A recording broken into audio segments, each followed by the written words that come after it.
한국이 속한 조 사실 꿀조라는 말 나오는 이유. 월드컵 조 추첨 결과가 공개될 때마다 축구 팬들은 가장 먼저 한 가지를 확인한다. 우승 후보랑 같은 조냐? 죽음의 조냐? 아니면 할만한 조냐? 왜냐하면 월드컵은 조 편성에 따라 대회 난이도가 완전히 달라지기 때문이다. 아무리 강한 팀이라도 조별리그에서 세계 최강 팀들을 연속으로 만나면 탈락 가능성이 높아진다. 반대로 우승 후보급 팀을 피하면 토너먼트 진출 가능성이 크게 올라간다. 그래서 최근 축구 팬들 사이에서 흥미로운 이야기가 나온다. 한국이 속한 조 생각보다 꿀조 아니냐? 이런 말이 나오는 이유는 의외로 단순하다. 일단 많은 사람들이 가장 먼저 보는 것은 조 안에 절대 강자가 몇 팀이나 있느냐다. 예를 들어 프랑스, 아르헨티나, 브라질, 스페인, 잉글랜드 이런 팀들은 대회 시작 전부터 우승 후보로 꼽힌다. 이런 팀이 같은 조에 들어오면 조별리그부터 엄청난 부담을 안게 된다. 그런데 한국과 함께 거론되는 팀들은 상대적으로 상황이 다르다. 멕시코는 분명 강팀이다. 월드컵 단골 손님이기도 하다. 수십 년 동안 꾸준히 본선에 진출했다. 특히 큰 경기 경험이 풍부하다. 하지만 냉정하게 말하면 프랑스나 아르헨티나 같은 우승 후보급 전력으로 평가받지는 않는다. 한국 입장에서는 충분히 승부를 걸어볼 만한 상대라는 평가가 나온다. 체코 역시 만만한 팀은 아니다. 유럽 축구 특유의 조직력과 피지컬을 갖고 있다. 세트피스도 강하다. 하지만 체코 또한 유럽 최강급 국가로 분류되지는 않는다. 독일이나 스페인 같은 팀과 비교하면 전력 차이가 존재한다. 그래서 한국과 체코의 경기는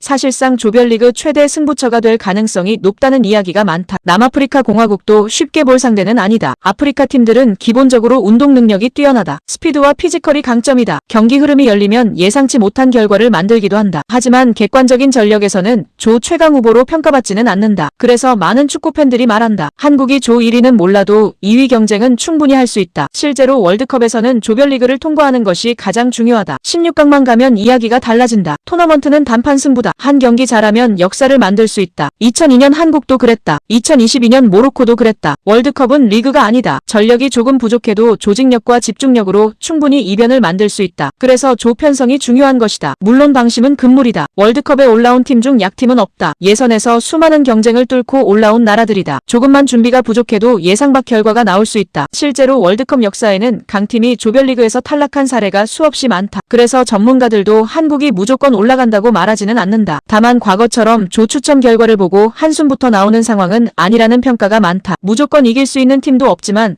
절대 이길 수 없는 팀도 없는 조라는 것이다. 이게 바로 많은 사람들이 이번 조를 긍정적으로 보는 이유다. 특히 한국 대표팀은 최근 유럽파 선수층이 크게 좋아졌다는 평가를 받는다. 손흥민을 중심으로 유럽 무대 경험을 가진 선수들이 늘어났다. 과거보다 국제 경기 경험도 풍부하다. 그래서 팬들의 기대감 역시 커지고 있다. 한 줄 핵심. 한국이 속한 조가 꿀조라는 평가를 받는 이유는 멕시코, 체코, 남아프리카 공화국 모두 쉽지는 않지만 프랑스, 아르헨티나, 브라질 같은 절대 우승 후보급 팀이 없고 한국이 충분히 16강 경쟁을 펼칠 수 있는 상대들이라는 점 때문이다. 그리고 진짜 질문은 이것이다. 한국은 좋은 조를 받은 걸까? 아니면 모두가 쉽다고 생각하는 순간 가장 위험한 조가 되는 걸까?